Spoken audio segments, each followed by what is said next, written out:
안녕하세요, 여러분. 책 먹는 즐거움 정기욱 소설가입니다. 구독과 좋아요 눌러주시면 책 먹는 즐거움 채널에 큰 힘이 됩니다.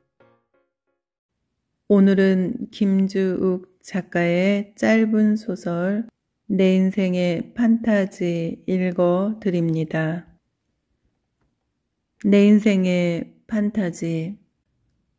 천장이 무너질 듯 흔들리더니 쥐 한 마리가 밥상에 떨어졌다. 언제부터인가 쥐들이 점점 불어났다. 하수구에도 창고에도 천장에도 쥐떼들이 쉴 새 없이 드나들었다. 나는 밥상을 뒹구는 쥐의 꼬리를 잡아 창문 밖으로 던졌다. 엄마가 숟가락을 내던지며 말했다. 이놈의 쥐들은 허구한 날 새끼를 치는구나. 엄마의 생각은 언제나 하나로 모아졌다. 결혼해서 자식을 낳아 행복하게 사는 것. 고양이 한 마리 키울까? 한 마리 가지고는 어림도 없다. 서울 가서 날쌘 놈으로 몇 마리 잡아올까? 쥐는 내가 잡을 테니 예쁜 색시나 구해와라. 내가 능력이 돼야 말이지. 못난 자식아, 방구석에서 맨날 글만 쓰고 있으니 아무것도 되는 일이 없잖아. 두고 봐. 이번 작품은 베스트셀러가 될 거야. 나는 엄마의 구박에도 밥을 끝까지 다 먹으면서 생각했다. 어떻게 하면 예쁜 색시를 얻을 수 있을까? 다음날 아침 일찍 그동안 말려놓은 쥐 고기를 챙겨 집을 나섰다. 서울을 향해 발길을 재촉하다 발길을 돌려 마을 선앙당에 올랐다. 돌 무더기 옆 칠성나무는 한 뿌리에 7개의 나무 기둥이 솟은 그야말로 신령스러운 존재였다. 나는 칠성나무 앞에 말린 쥐고기를 늘어놓고 소원을 빌었다. 제 소원을 들어주십시오. 우렁찬 칠성나무의 음성이 들렸다. 오늘은 겨우 쥐고기를 가지고 온 거야? 쥐잡기가 얼마나 힘든 줄 아세요? 땅이 갈라지고 뿌리가 뽑히는 소리가 났다. 나는 달아나려다 그만 나무 뿌리에 걸려 넘어지고 말았다. 산 아래에서 굴착기가 산을 기어오르며 차례차례 나무들을 넘어뜨리고 있었다. 다 죽어가는 칠성나무의 음성이 들렸다. 내 소원이 뭐라고? 예쁜 색시를 내려주세요. 이 마을엔 할머니들 뿐이에요. 암고양이를 데려와서 잘 보살피면 여자로 변할 것이다. 제가 고양이 잡으러 가는 줄 어떻게 아셨어요? 내가 모르는 게 있을 것 같으냐? 암고양이가 어떻게 사람이 된단 말이죠? 암고양이에게 사랑 간을 먹이면.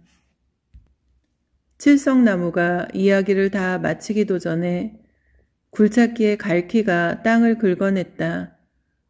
나는 쓰러진 칠성나무를 붙잡고 사랑 간에 관해 물었지만 칠성나무는 끝내 대답이 없었다. 할 수 없이 말린 쥐고기를 짊어지고 길을 떠났다. 철조망으로 빙 둘러싸인 마을을 빠져나오자 산을 깎아내리는 공사가 한창이었다. 잠시 멈춰 공사 현장을 둘러봤다. 잘린 나무가 뒹굴고 흙탕물로 변한 시냇물이 점점 말라가고 있었다. 서울에 도착하여 어느 뒷골목, 담벼락 밑에 자리를 잡았다. 말린 쥐고기를 꺼내놓고 길냥이들을 기다렸다. 날이 저물자 말린 쥐고기 냄새를 맡은 길냥이들이 다가와 눈치를 봤다. 대부분 어미를 잃은 새끼 고양이이거나 상처, 투성이 길냥이들이었다. 나는 미소를 지으며 말했다.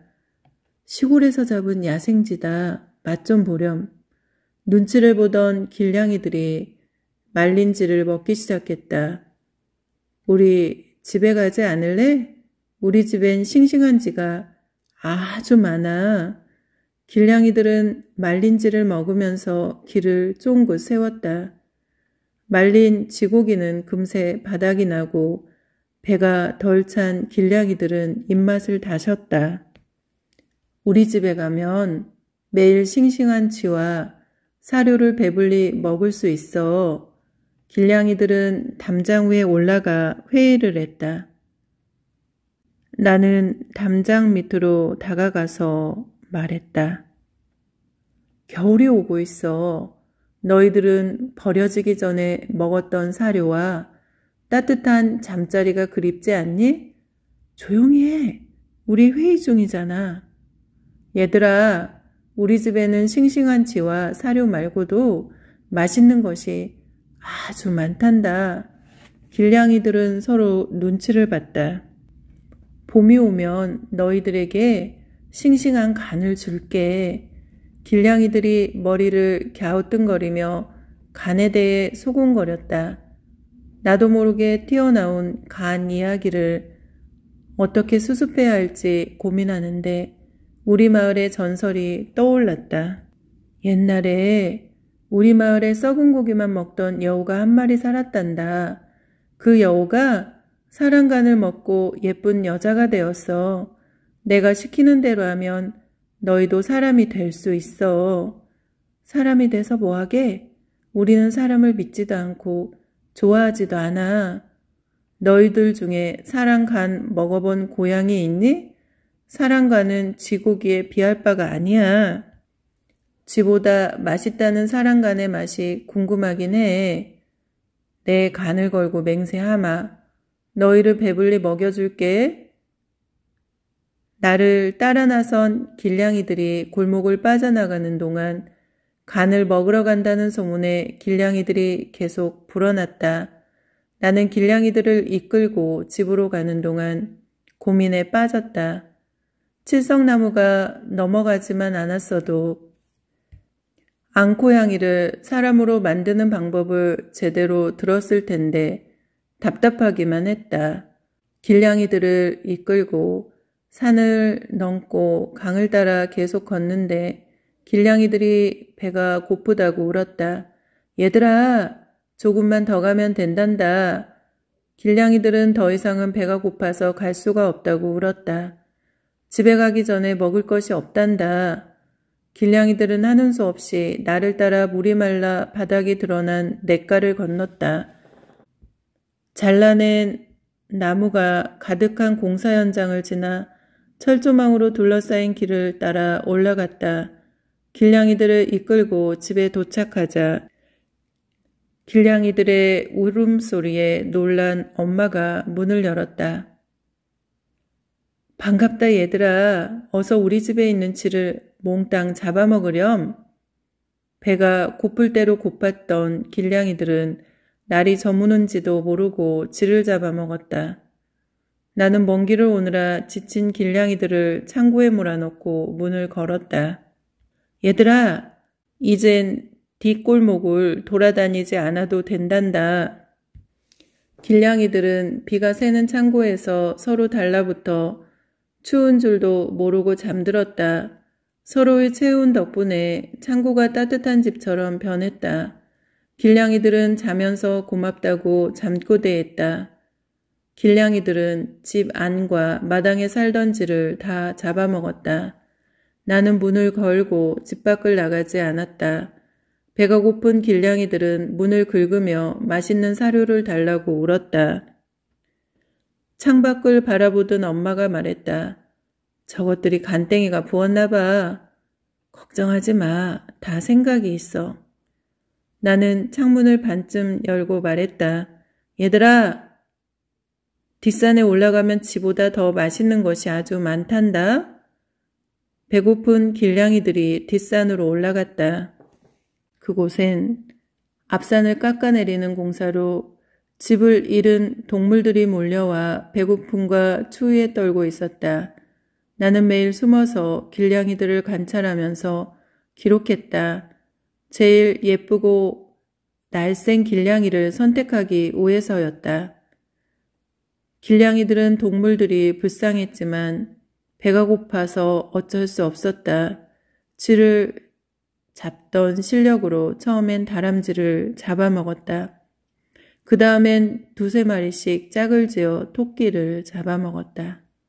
이빨과 발톱이 날카로워진 길냥이들은 너구리를 잡아먹었다. 사냥기술을 터득한 길냥이들은 떼를 지어 다니면서 멧돼지까지 잡아먹었다. 얼마 후엔 산에 살던 동물들이 전부 사라졌다. 뒷산에서 내려온 길냥이들은 문 앞으로 몰려와 먹을 것을 달라고 했다. 나는 못 들은 척 커튼을 치고 숨을 죽였다. 창문을 딛고 고기를 굽느라 집안에는 연기가 자욱했다. 엄마가 나에게 고기를 건네며 물었다. 이제 어쩌면 좋으냐? 걱정하지 마. 동물의 세계에선 암놈이 더 크고 강해. 배가 고프니 자기들끼리 잡아먹고 결국 암고양이 한 마리만 남을 거야. 나는 고기를 뜯어먹으면서 엄마에게 암고양이가 여자로 변한다는 칠성나무의 계시에 대해 말했다. 엄마는 고개를 갸우뚱거렸다. 그런데 암고양이에게 사람 간을 먹여야 한다고 했어. 사람 간을 어디서 구하게? 그러니까 그게 이놈아, 일하려면 제대로 해야지. 내가 왜 여기 들어와서 고생하는 줄 아느냐? 그게 다 너를 위해서다.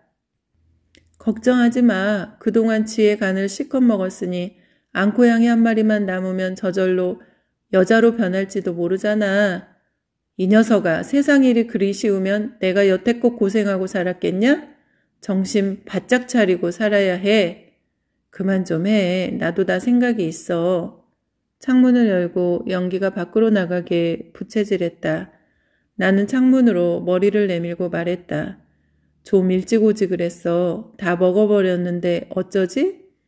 나는 살점을 발라먹은 뼈다귀를 창밖으로 던졌다. 얘들아, 이제 우리 집엔 암고양이 한 마리만 필요하단다. 내가 길냥이들을 둘러보고 창문을 닫으려는데 우두머리 길냥이가 외쳤다. 집안에 커다란 쥐 2마리가 살고 있다. 길냥이들이 모두 발톱을 세우고 문 앞으로 조금씩 다가갔다. 길냥이들의 빨간 눈빛이 어둠 속에서 점점 선명해졌다.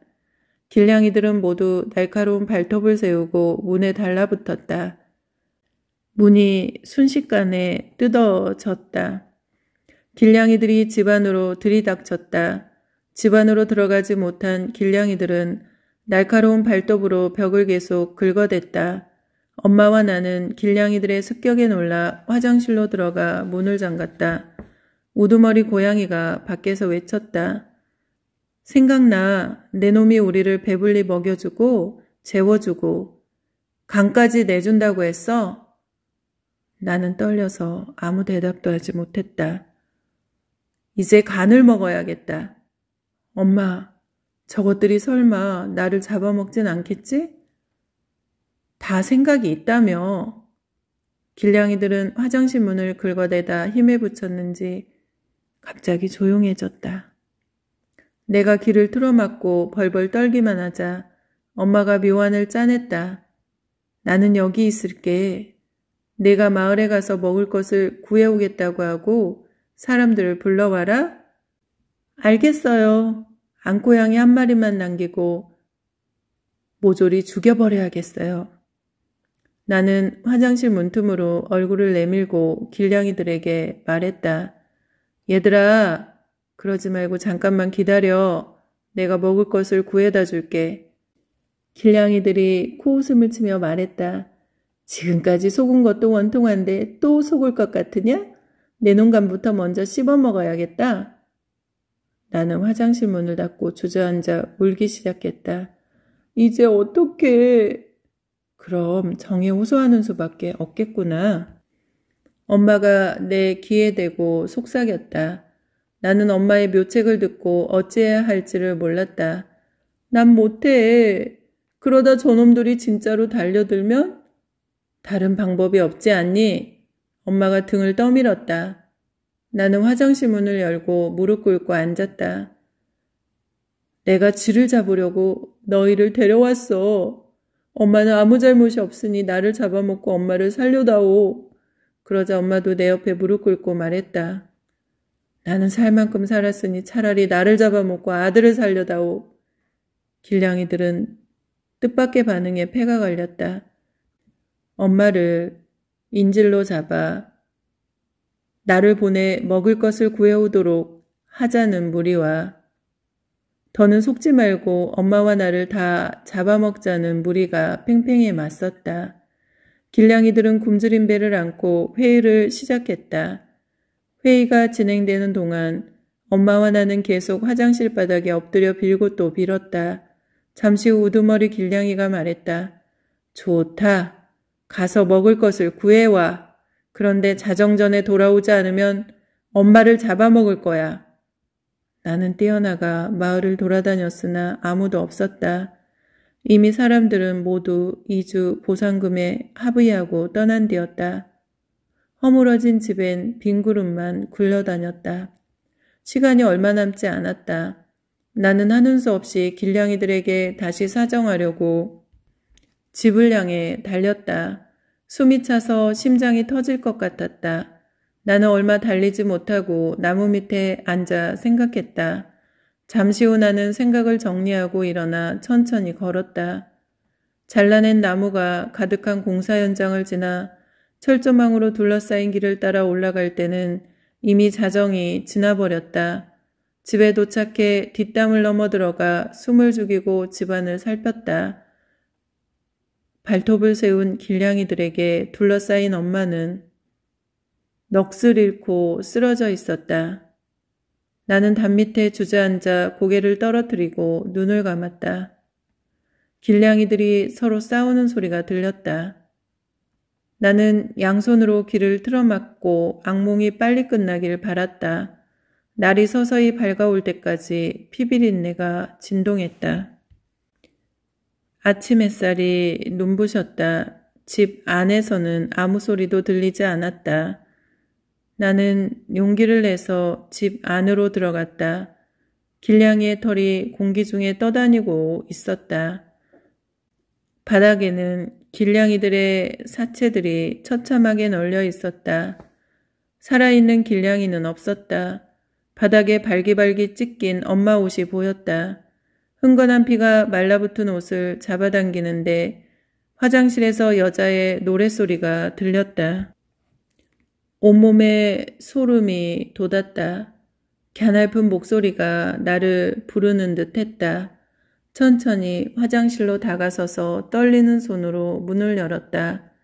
그곳엔 방금 목욕을 마치고 머리를 빗는 여자가 수건으로 몸을 가리고 있었다. 여자는 혀로 입술을 핥다가 나를 보고 미소 지었다. 눈부시게 아름다운 여자를 똑바로 바라볼 수 없었다. 여자가 일어나는 순간 몸을 가렸던 수건이 미끄러져 내렸다. 여자는 날카로운 손톱을 세워 수건을 잡아보려 했지만 바닥에 떨어지고 말았다. 알몸이 드러난 여자는 가슴부터 발끝까지 윤기가 흐르는 털로 뒤덮여 있었다. 여자가 등을 고추 세우고 말했다. 서로 간을 먹겠다고 덤비는 바람에 간이 모자랐어. 내 간이 필요해.